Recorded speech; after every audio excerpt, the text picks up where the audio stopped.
Audio Jungle.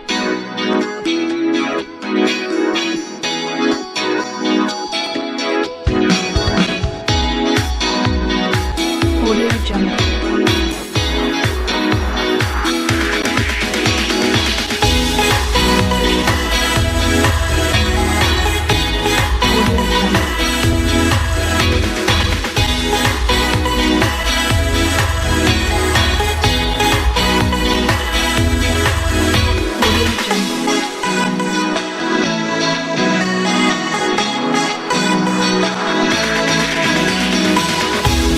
Buenas noches, distinguida teleaudiencia. Iniciamos un nuevo ciclo del programa Gestión y Desarrollo. Importante es referenciar que para hacer desarrollo, el mismo se tiene que gestionar, está en función de la toma de decisiones inteligentes, de la reconfiguración del pensamiento que tengan los agentes económicos, o si prefieren, de actores sociales e institucionales. El cambio de actitud es fundamental para poder avanzar en este constructo denominado desarrollo, que tiene que ser planificado, que debe negar la improvisación. Cuando uno se plantea en términos históricos la pregunta ¿por qué sufrimos? Y esta la vinculamos al aspecto de gestión, nos damos cuenta que la respuesta está en la improvisación. Una improvisación que no ha permitido construir un estado de bienestar.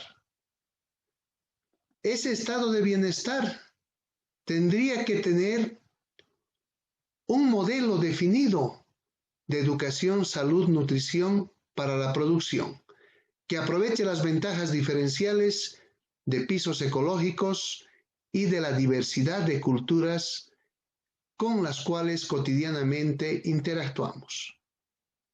Se hace indispensable la construcción de una identidad múltiple, en función del acuerdo o el manejo de una doctrina de Estado, que responda a la interrogante: ¿cuáles son los elementos sobre los cuales la sociedad boliviana diversa puede tener unidad en esa perspectiva de trazar una visión de desarrollo, su respectiva agenda, para poder encaminar la construcción de un estado de bienestar? En la palestra tenemos demasiados conflictos personales, conflictos sociales. Nos damos cuenta que la corrupción ha marcado históricamente el desempeño de la economía, su expansión, su redistribución y por ende buscando la menor desigualdad o inequidad. Grandes contingencias, contradicciones, posibilidades para hacer desarrollo, pero que también tienen que ver en la dialéctica con la palabra subdesarrollo. Los bolivianos, los latinoamericanos, tenemos que aprender a trabajar el tema del desarrollo de manera planificada, con acción comunicativa fuerte, con participación de la ciudadanía, pero por supuesto fomentándose los espacios de debate. En la diversidad existe el disentimiento, pero no puede enraizarse el resentimiento, el odio, la búsqueda de vendetta, la posición dogmática o la posición escéptica. Los bolivianos debemos aprender a trabajar en una mediana asociada a la tolerancia, a la empatía, a la valoración, que resumen respeto. Con la peste el mundo se ha complejizado y se han desnudado las pésimas inversiones que se han tenido en esa perspectiva ideológica, teórica, de generar un estado de bienestar. Muy pocos países han generado esa dinámica la consolidación de un estado de bienestar.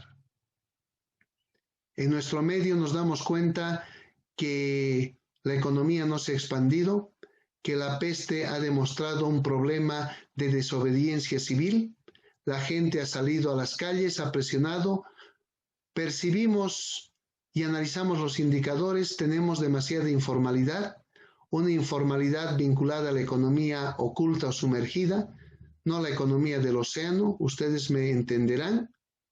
Existen demasiadas rarezas en la economía en función del manejo del dinero, de cómo se van satisfaciendo las necesidades materiales y espirituales que son estudiadas en el concepto de la economía, en el concepto de la optimización.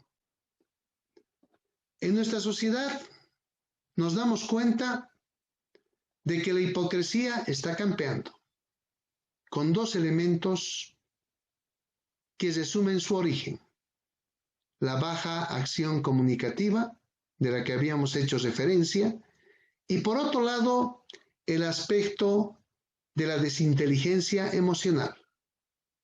Una desinteligencia que referencia envidia, que el actor A quiere poseer lo que tiene el B u otro actor. Por así decirlo, en nuestro medio, todos son presidenciables o todos quieren ser alcaldes. Estamos en la época en la cual la crisis del ser, hacer y tener muestra la contradicción y la contingencia humana. Muchos quieren tener sin ser ni hacer. La desinstitucionalización en el mundo es percibida, pero además de la incomunicación que existen entre las generaciones, nos debe llamar la atención. En Latinoamérica tenemos el conflicto chileno, que tiene que ver con la economía, totalmente de acuerdo, pero que tiene que ver fundamentalmente con la comprensión que se puedan dar los actores o agentes económicos. Sin comunicación no hay planificación, no hay desarrollo, como en algún momento ha enunciado mi dilecta esposa, la doctora Ivonne Gutiérrez Molina. En sus investigaciones de doctora, muestra la importancia que tiene la comunicación, el espacio de debate público, para que se pueda planificar y gestionar el desarrollo.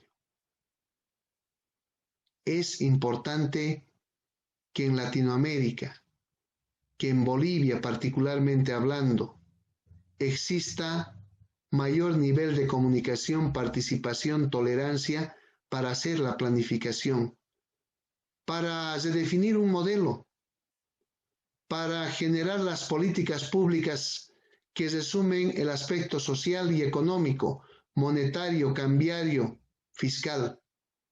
Existen grandes contingencias, grandes errores en la formulación. Pero por otro lado tenemos que pensar en aterrizar, entre comillas, en la gestión de proyectos, no pudiendo concebirse que exista patrocinio para muchos proyectos sin estudios de viabilidad, sin el estudio del mercado, sin el tema exquisito de diseñar la función de producción, de buscar hacer economías de escala, pero que por supuesto fomenten el desarrollo humano-ambiental en una época de crisis con grandes contradicciones y un cambio climático que no nos permite avanzar. Calentamiento, enfriamiento, el deseo supera la necesidad natural. Entonces, en el mundo globalizado tenemos grandes elementos que nos permiten entender ese cambio climático, porque la producción irracional ha deteriorado la naturaleza.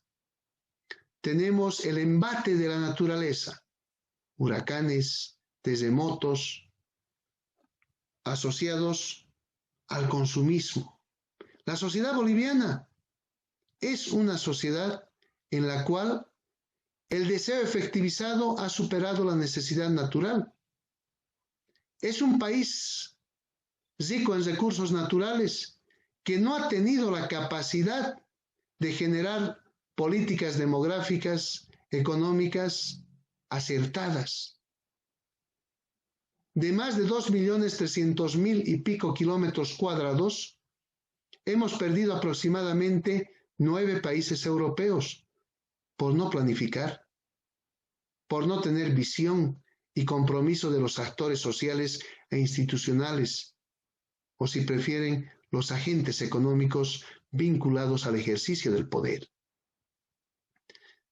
Hoy contamos, en teoría, con 1.098.581 kilómetros cuadrados, pero seguimos con el déficit de manejo de políticas que posibiliten demografía y cuidado de nuestras fronteras haciendo economía. Entonces, no sabemos manejar el concepto de densidad demográfica.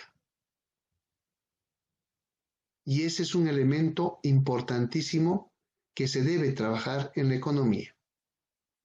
No cuidamos las fronteras y nos invaden, perdemos territorio y en el falso nacionalismo hablamos de civismo.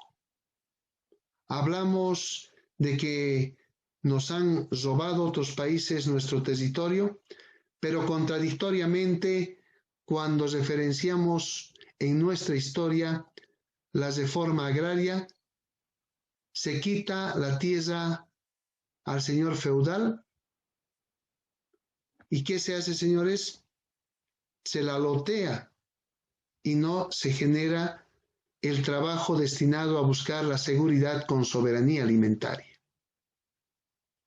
Son temas que debemos trabajarlos y tenemos que trabajarlos científicamente, en coordinación con las universidades, porque no se olviden que los megaproyectos para generar el desarrollo, la resolución de problemas vinculados al desarrollo, son las universidades.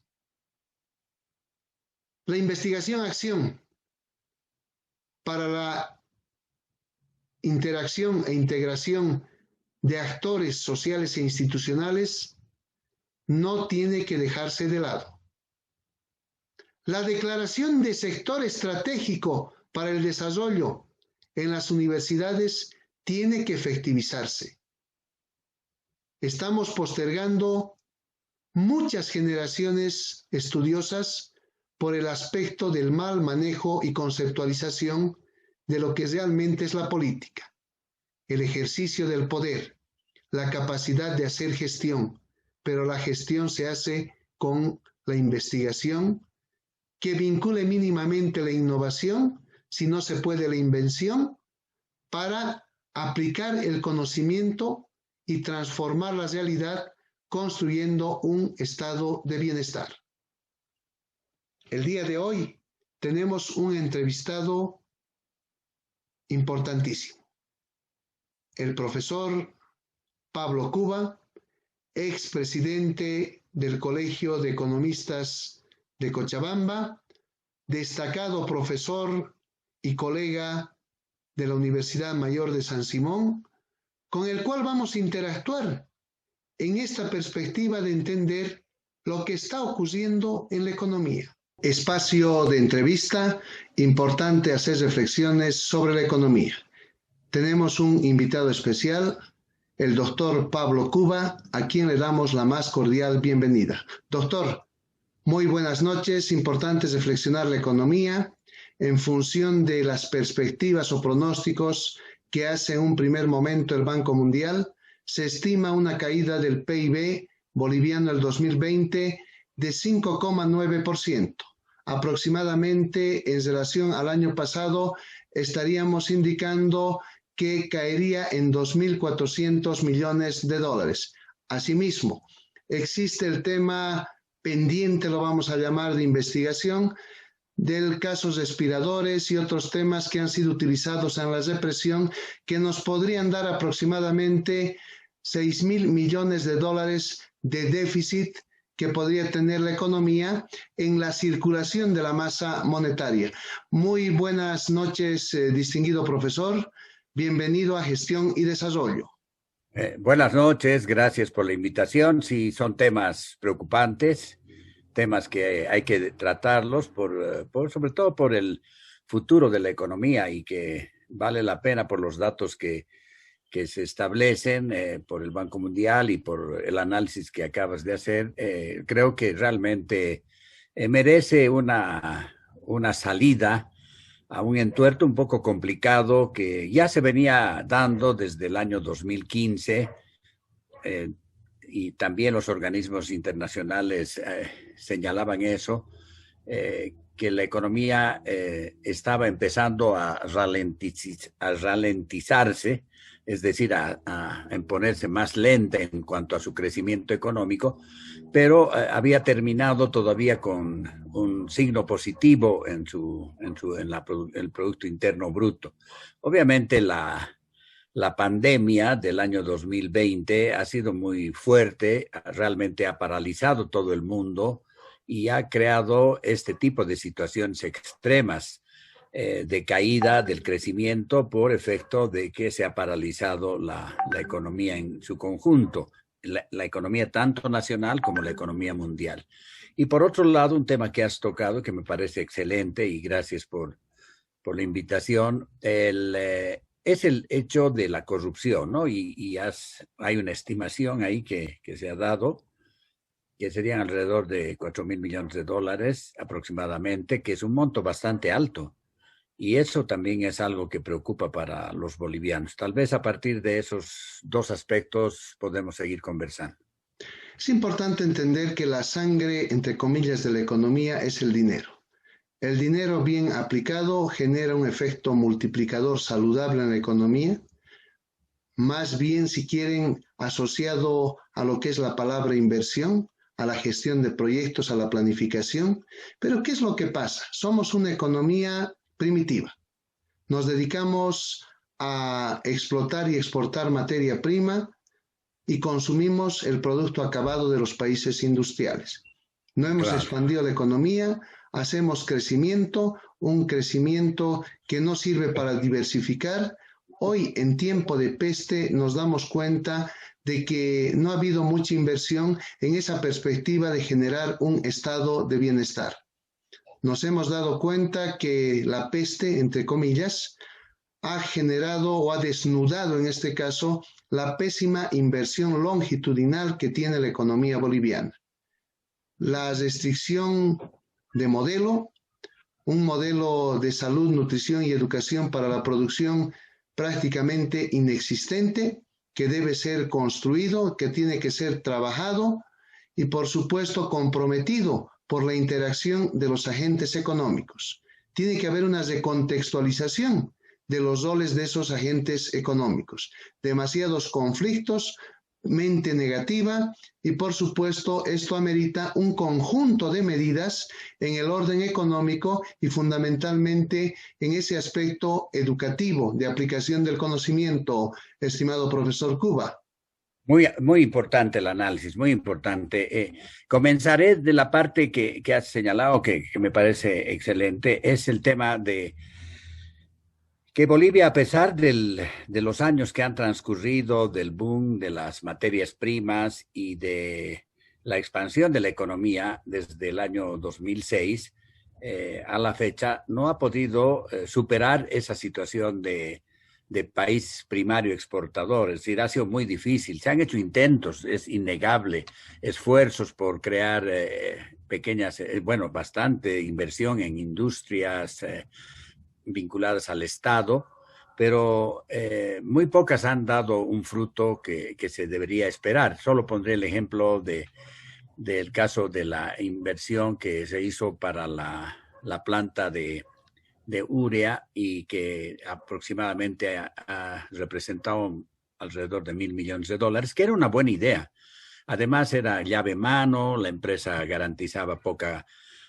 calidad. Lo que no se pensó mucho fue en el mercado, y ese es un tema que no es la primera vez que nos sucede, ¿no? Que hacemos todo bien, pero en el fondo no sabemos cerrar el ciclo del mercado, el ciclo de comercialización.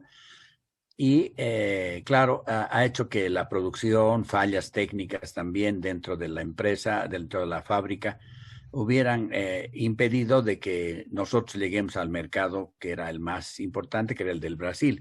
Era uno de los productos más necesarios para Bolivia porque ya añadíamos valor agregado, que eso es lo que nos está faltando, y que por eso decía que que se había indicado muy bien en tu análisis que realmente el país sigue siendo primario exportador, no hemos avanzado mucho.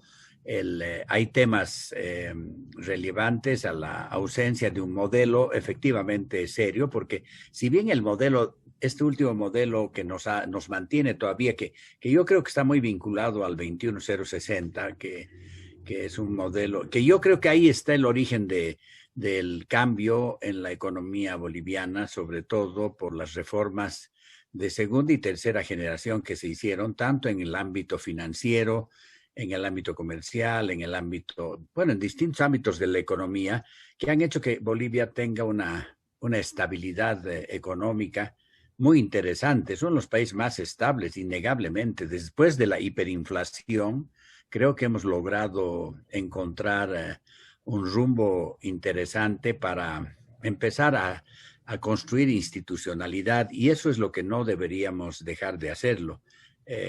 Un tema que afecta mucho a la construcción de la institucionalidad y que lo dicen muy bien muchos economistas, premios Nobel, es el tema de hacerlas frágiles, debilitarlas. Y cómo debilita y uno la hace frágil a una institución es fundamentalmente a través de la corrupción. Si no tienes un buen personal técnico, gerentes con buena capacidad para dirigir las empresas y además transparencia en la gestión, claridad en la visión que se tiene que tener, yo creo que no ayudas mucho en este proceso de transformación. En ese sentido, por ejemplo, hay que reconocer como bolivianos, como economistas, la labor del sistema financiero. Si bien todavía tenemos que discutir este tema, creo que tú decías el tema de los créditos un poco encarecidos, y habrá que ver otras salidas de la crisis actual, pero hay que reconocer que el sistema financiero ha funcionado perfectamente, y no perfectamente, pero ha funcionado, y la gente, las personas, los ciudadanos, hemos tenido la suficiente confianza como para depositar nuestro dinero, para en realidad hacer que la economía empiece a nacionalizarse, si ustedes quieren, en ese término, el funcionamiento mismo de la economía. Ahora, el modelo que tenemos es cierto, no es crítico, no criticable, sino crítico en cuanto a que no hay las condiciones que tuvo desde el año 2006 el modelo de economía plural. De economía plural, el modelo por sustitución de importaciones, que ha funcionado, porque un modelo funciona en la medida en que hay una inyección de capital, que tú decías, hay liquidez, pero ahora estamos en una situación que creo que hay que entrar a buscar un nuevo diseño de modelo, y que creo que lo estabas planteando, me parece excelente, y que lo podríamos profundizar ahora, ¿no? Claro, porque uno se pone a reflexionar. El modelo es la simplificación de la realidad, aprovechando las fortalezas, disminuyendo debilidades, variables, categorías conceptuales, relaciones de causalidad que son claves para activar el rol de los agentes económicos. Pero me llama la atención algo que es parte de la investigación de tesis doctoral que hice, y es el comportamiento de una variable denominada consumo desde la familia. Uh-huh. Y en general el deseo ha superado la necesidad natural, el deseo efectivizado. ¿Qué implica todo esto? Que en una sociedad con ingreso bajo se sobreentiende que si el deseo efectivizado supera la necesidad natural, nos estamos endeudando. no tenemos capacidad de ahorro. Va a disminuir la velocidad de la economía, el acelerador, el multiplicador en el ciclo económico. Entonces, esos temas de disminución de velocidad siempre han tenido que ver históricamente hablando, porque hemos revisado todo ello, con la economía sumergida, el término más elegante que vamos a utilizar. Los últimos años se ha podido bolivianizar la economía, pero en función del modelo postneoliberal, que podríamos decir, del manejo de la oferta y la demanda. El manejo de la oferta y demanda de divisas ha sido sencillo manejarlo porque el dinero de la economía oculta, el dinero de los migrantes, el dinero por una buena relación de intercambio de la materia prima nos ha favorecido. Hemos tenido una época de bonanza, entre comillas, pero las bonanzas significan que debemos tener capacidad de ahorrar e invertir, gestión de proyectos. Pero si la gente no está cualificada y si tiene otro tipo de modelos, es difícil avanzar en este tema de expandir la economía. Y eso nos ha pasado históricamente hablando. Entonces, nos ponemos a razonar, somos consumistas, un país muy rico. Paul Collier lo analiza en términos genéricos, analiza también los países del Club de la Miseria en el África. Somos un país mediterráneo, somos un país con poca cualidad en formación, porque ahí está la corrupción, y la aplicación del conocimiento, porque por lo menos si hiciéramos innovación sería una maravilla para expandir la economía, porque hacer investigación para la invención, difícil encaminarlo en el marco de las economías de escala. Entonces nos damos cuenta, regresando al tipo de cambio, que el tipo de cambio se lo puede mantener fijo, porque había en un momento específico más dinero en dólares, ¿no es cierto?, para poder regular, hasta se lo podía bajar el tipo de cambio, que es el precio de la mercancía, en este caso dólar. Ahora, han aplicado un modelo que lo llamaría mixto post-neoliberal, lo llamaríamos neo-keynesiano, porque el Estado empieza a trabajar la inversión pública, genera empleo, aumenta también en la misma fase de Estado muchas fuentes de trabajo, pero hay una variable que nos llama la atención, la variable institucionalidad y la complementaria, que es la transparencia. Claro. Comprobar los actos de corrupción con factura infraganti es difícil, porque en una sociedad donde no se manejan las estadísticas y se hacen auditorías con salvedades, es bastante complejo. Pero el comportamiento del PIB, desde el año, por decirle, profesor, desde el 1986 hasta el 2019, y con la estimación que tenemos y hemos comentado del 2020, demuestra que tenemos una función de proceso, yo la llamo mediocre cuando aplico un output gap, porque el rendimiento es constante y hacia abajo, regular y hacia abajo, podemos decir. Entonces, nos damos cuenta que si le aplicamos una función de calidad al PIB, una 6 sigma, o sea, estamos con un valor positivo en CPK y PPK, pero es incipiente. ¿Qué significa eso? Que hay que mejorar la estrategia, la táctica y la operación. Y la operación son los proyectos, pero desde el modelo, la estrategia, ¿no? Para descolgar las políticas públicas, vamos a decir, políticas sociales, políticas económicas, y ampliar la oportunidad sobre la cual se va a generar, digamos, en el mercado, porque esa es la realidad, el capitalismo es el único que ha generado civilización, generar mayor oportunidad para los estantes o habitantes. Pero por los dogmas no se quiere encaminar ese tipo de proceso. ¿Qué significa por los dogmas? Que nos vamos a las creencias extremas, pero también hay otros actores que son demasiado escépticos y no tomamos en cuenta una mediana para trabajar en la teoría de onda, el ciclo económico y la expansión de la economía. Hoy en PESTE tenemos un gran dilema, y es el dilema de cómo activamos la sangre de la economía, porque si se han perdido por lo menos 6.000 millones de dólares, eso se va a un agujero negro, aplicando la física. Entonces languidece la economía. Pero lo peor que tenemos en la economía es la informalidad. Y por lo menos tenemos, hoy nos atrevemos a decir, según estudios, un 80% de informalidad. Y la pregunta es, ¿dónde está el dinero? ¿Qué tipo de sanciones se generan o compensaciones medidas para inyectarle la sangre a la economía? Y en algún momento toqué este aspecto haciendo una analogía en medidas con la economía chilena.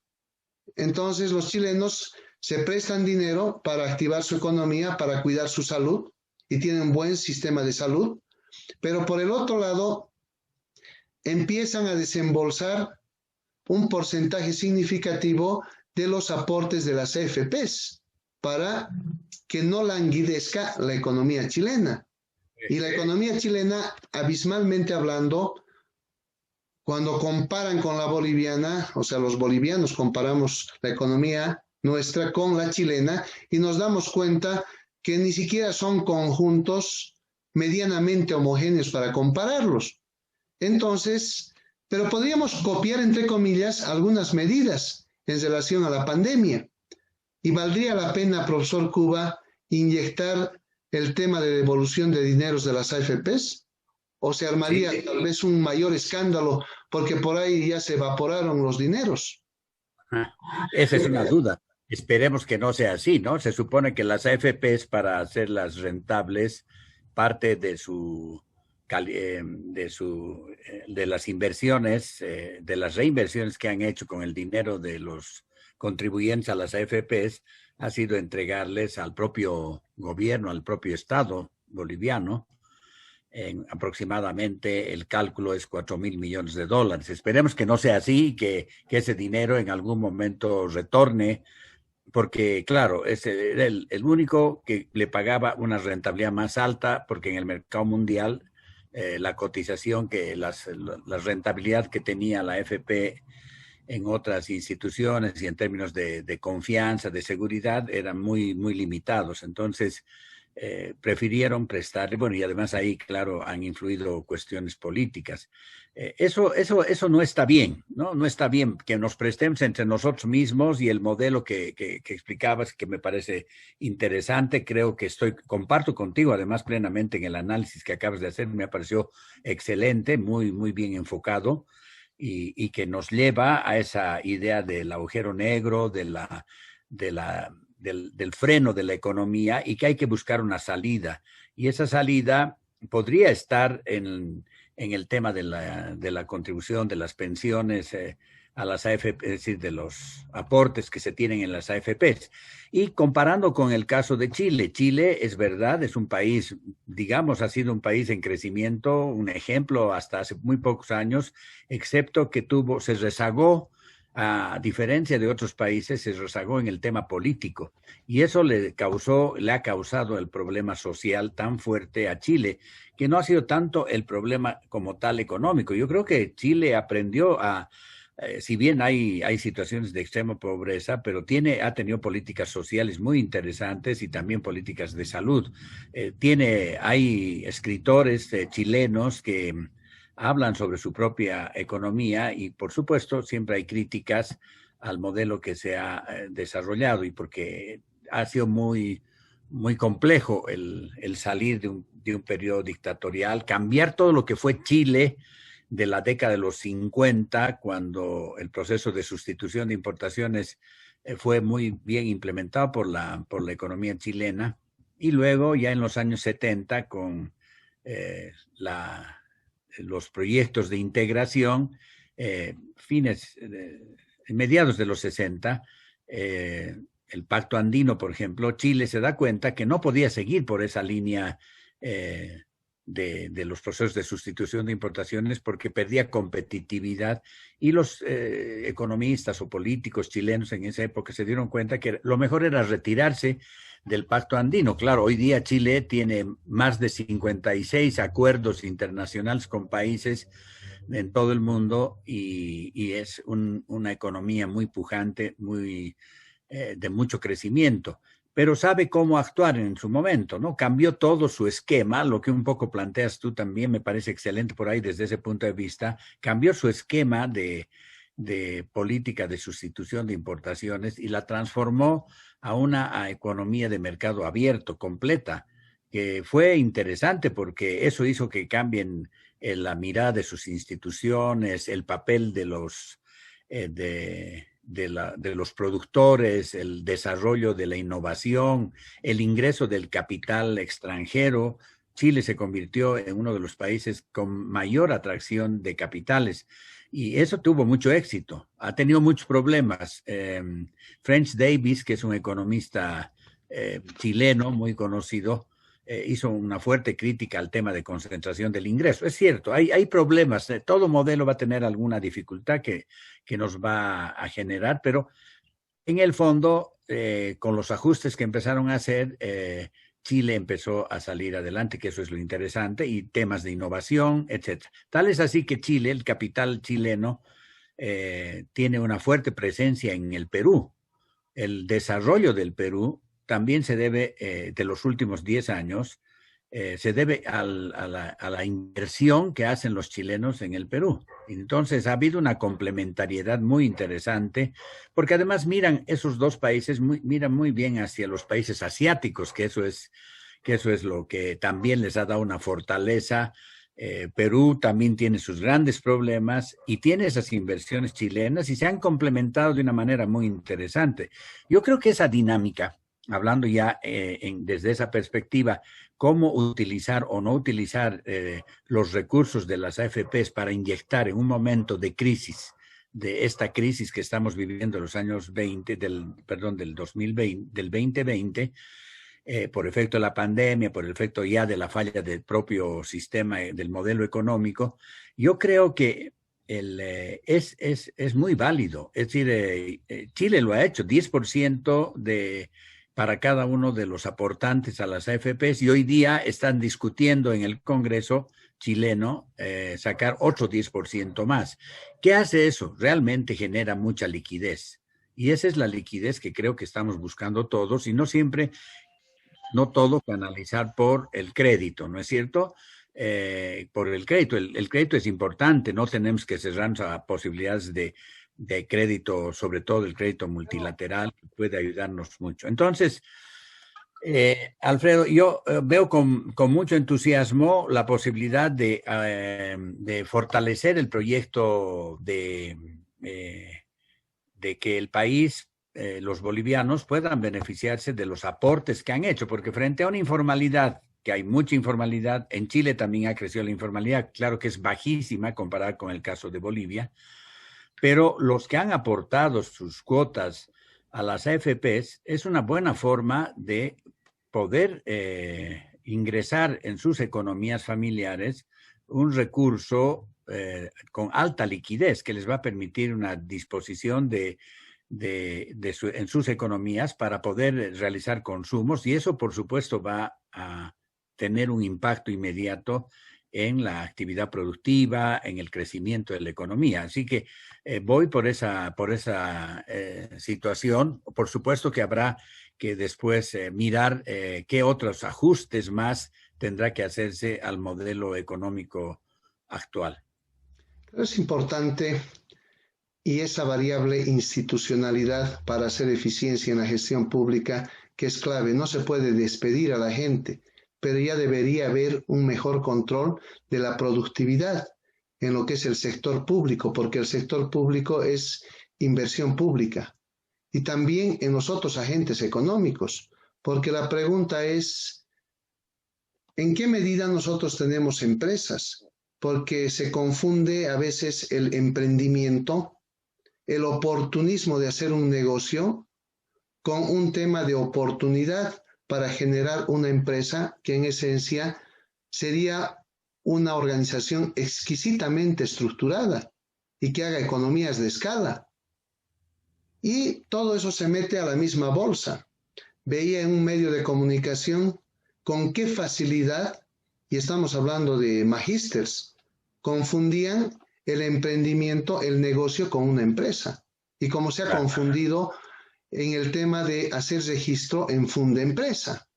Entonces, nosotros no hemos despegado realmente en lo que es el concepto de organización empresarial y economías de escala. Pero en el discurso político, en el discurso inapropiado de algunos, yo los llamo pseudo profesionales, que no están estudiando, pero que pueden contar con muchos títulos, la enfermedad de la titulitis del siglo XXI, hacen afirmaciones que no corresponden, y veo programas de maestrías, de coach, y que distorsionan los principios de manejo de la economía y de los modelos en los cuales nosotros dentro del capitalismo deberíamos equilibrar lo que es la eficiencia con la equidad. Si bien, por ejemplo, el dinero de las AFPs puede generar liquidez en la economía, pero el tema de fondo es cómo mejoramos el ingreso medio, y es a través de la gestión de proyectos. Sí. Y en una sociedad que improvisa, ¿cómo resolvemos ese tema en el corto plazo o en el mediano plazo? Es prácticamente imposible, porque los aspirantes, por ejemplo, a muchos cargos de alcaldes, de gobernadores, no tienen idea de lo que están haciendo. Y ese es un gran dilema, profesor Cuba. Sí. Nos llama la atención y nos pone mal a nosotros como profesionales, como investigadores, y la sociedad que no despierta. El rol de las universidades debería ser fundamental, porque acá quiero introducir la faena universitaria, que la han desgastado en el discurso político, pero que en la realidad concreta implica un conjunto de sacrificios de gestión del conocimiento en esa perspectiva de que se pueda mover la inversión. Porque cuando hablamos del dinero, el dinero tiene dos líneas que se pueden trabajar. El dinero en la realidad concreta es fraude, por un lado, y por el otro lado es riqueza, cuando se sabe invertir, cuando se genera todo un proceso en la gestión de proyectos, el efecto multiplicador. Pero en general es fraude. ¿Y por qué? Vamos a revisar la capacidad de crédito, por ejemplo, que tiene la economía boliviana en términos de calificación por parte de las entidades especializadas. Y somos una economía que no puede acceder a crédito hoy, pero que puede emitir bonos de tesoro. Podría serlo, claro. Pero esa emisión de bonos de tesoro podría ser adquirida por algún gran inversor internacional, pero el spread en relación a la economía norteamericana, que es la referente, va a ser alto. Entonces, el inversor privado va a conseguirse una aseguradora que ni siquiera está regulada y nos va a exigir más retorno, y por ende en nuestra economía va a subir la tasa de interés. Y si los que gobiernan son de un corte, si quieren, de manejo de las divisas para entender el proceso inflacionario, van a devaluar la moneda nacional y van a apreciar la divisa internacional, en este caso el dólar. Y van a generar mayor inestabilidad a la economía. La van a descompensar. Por eso que hoy hay que tener mucho cuidado en combinar medidas, pero fundamentalmente en comprometer al agente económico para que cumpla su rol. En Norteamérica, uno hace una inversión, aunque sea de intermediación, la vamos a llamar, compra y venta, el comercio que genera, pero va a poder realizar su producto. ¿Por qué? Sencillamente, los agentes económicos saben cuáles son sus roles y saben que el dinero tiene que circular y no sirve para atesorar. Entonces, y sabe dónde tiene que aplicar. Una persona, una familia que su ingreso es bajo, no puede soñar con construirse una mansión, pero en nuestro medio lo hacen. Y en la banca ayudan las amistades. A veces es mejor tener en la banca un amigo, una persona que pueda coadyuvar para acceder al crédito, que tener un banco amigo. Banco amigo. Entonces, bastante complejo, profesor Cuba, esos elementos que sería importante reflexionarlos para que la gente pueda ya adquirir educación financiera. Perfecto. Es decir, creo que el trabajo, la explicación, la reflexión que estamos haciendo en tu programa, que me parece muy educativo y además esclarecedor, que nos da las pautas necesarias para entender mejor el funcionamiento de la economía boliviana y de lo que puede ser la economía en los próximos años.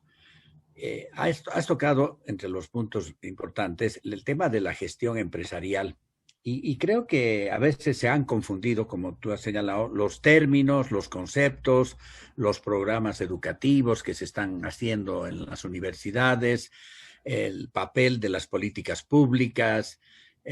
Creo que, y claro, un poco confundidos en medio de un modelo que no parece ya no responder mucho a la realidad actual, sino que tiene que tener algún criterio de cambio fundamental, de manera tal que todos los actores, los agentes económicos, los agentes sociales, los agentes políticos, sean capaces de contribuir, todos podamos contribuir a ese modelo, a ese cambio.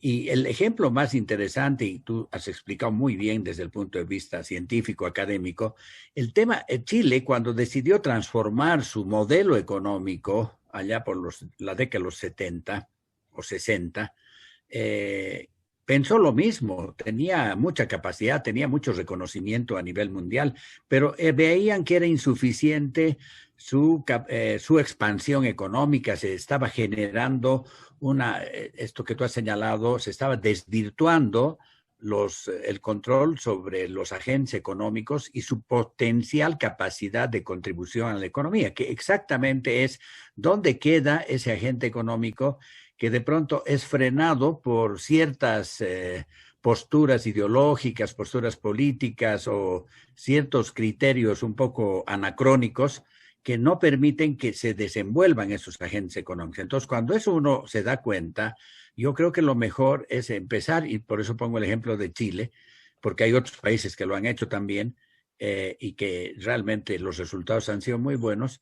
El caso de Chile es que hizo ese cambio, hizo ese ajuste. Uno no se imaginaba que empresas que realmente tenían años de tradición, que estaban en el sector público-privado, pasaran al sector privado de alguna forma, pero fueron rápidamente encaminados hacia una perspectiva mucho más amplia, más globalizada. Si bien hoy día el mundo globalizado está en debate, que valdría la pena que algún momento después podamos analizar contigo y podamos con tus invitados, este mundo globalizado ha permitido que muchas economías funcionen. Obviamente que ahora hay que pensar en un cambio de modelo y en un marco mundial también complejo, ¿no? Que eso es lo que también tenemos que estudiar. Pero básicamente estoy de acuerdo, hay necesidad de hacer ajustes, de hacer temas fuertes, de analizar temas fuertes como el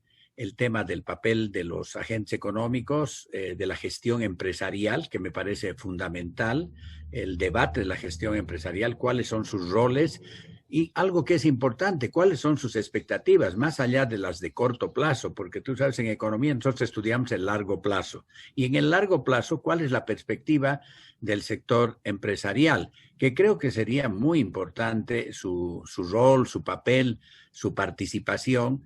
Y a eso sumado el papel de la burocracia del sector público en términos de esos jóvenes que seguramente ya van a empezar a ocupar esos puestos como profesionales en la administración pública. Entonces, que si bien deben tener muy buena formación, tienen que tratar de ser bien encaminados de manera tal que el efecto pueda ser importante, sostenible para el desarrollo de la economía boliviana. Es importante el desempeño del sector cuaternario en la economía. Sin educación, sin capacitación, por lo menos innovación y aplicación del conocimiento, imposible expandir la economía, mejorar la velocidad de la economía.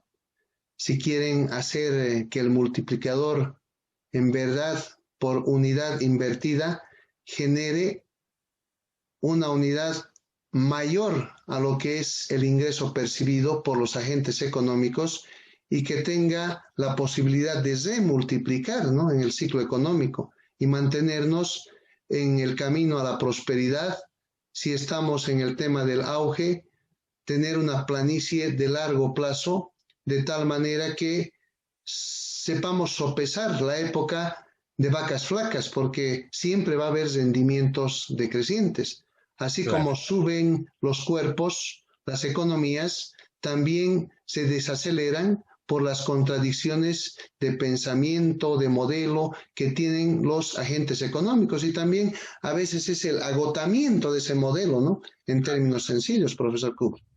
No, no, plenamente de acuerdo y estoy contigo, comparto, hay un agotamiento del modelo y nos los da, la respuesta ya está visible, ¿no? Es decir, hoy no podemos reactivar el sector empresarial con mayor, es decir, el sector estatal, el sector empresarial público, que está deficitario desde hace muchos años, con mayor endeudamiento, porque no tenemos esa capacidad. Y creo que se ha señalado muy bien aquí en este programa de que hay necesidad también de canalizar recursos financieros de otras instancias que no siempre sea provenientes del propio acceso al crédito público, como respuesta, digamos, a los problemas de crisis económica, crisis social, crisis de salud que estamos viviendo. Entonces, plenamente de acuerdo. Hay que repensar el modelo en la perspectiva del nuevo contexto internacional,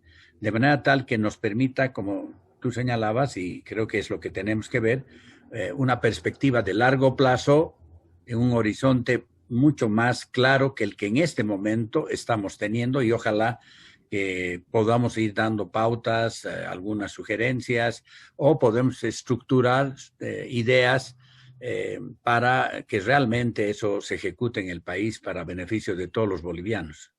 Sí, es importante que la gente tenga educación económica, financiera, vinculada en resumen a la gestión de proyectos. No se puede seguir fomentando que exista factibilidad de los proyectos sin estudios de viabilidad, sin entendimiento del mercado, que es indispensable, de la parte que resuma, si quieren, qué producir, para quién producir, cómo producir, que es clave. 3 preguntas fundamentales en la economía. Entonces, sin gestión de riesgos, no se puede hablar de factibilidad o patrocinio, aplicación de fondos, pero se hizo lamentablemente. Y aparte de ello, un elemento que es fundamental es la fiabilidad, la consulta a los especialistas, a los colegios profesionales, a las universidades, para que se pueda retroalimentar el proyecto diseñado, planteado. Podríamos cesar este acápite pensando en lo que es algo interesante planteado por el profesor Sergio Boissier. La metáfora, el vuelo de una cometa. Para hacer volar una cometa, necesitamos diseñar la cometa. Y para el diseño se necesita gente que tenga conocimiento, mediano conocimiento, vamos a decir, para no discriminar, que es indispensable. Después del diseño viene la construcción. Y después viene la conducción, pero en aprovechamiento de la brisa favorable. Y si esta metáfora la aplicáramos al tema del desarrollo boliviano, pensando en una doctrina de Estado o elementos de confluencia para hacer unidad, que ratifiquen identidad múltiple, pienso que podríamos avanzar. Dejaríamos de lado toda la teoría y el esquema que plantea Alcides Arguedas del pueblo enfermo, profesor. Sí, de acuerdo. Sergio Boissier es excelente en cuanto a sus apreciaciones, un gran profesor chileno, aportó mucho al tema del desarrollo territorial en Chile, en otros países, tiene unas teorías muy avanzadas sobre la visión del del desarrollo local, territorial, y que me parece esa metáfora de hacer volar la cometa,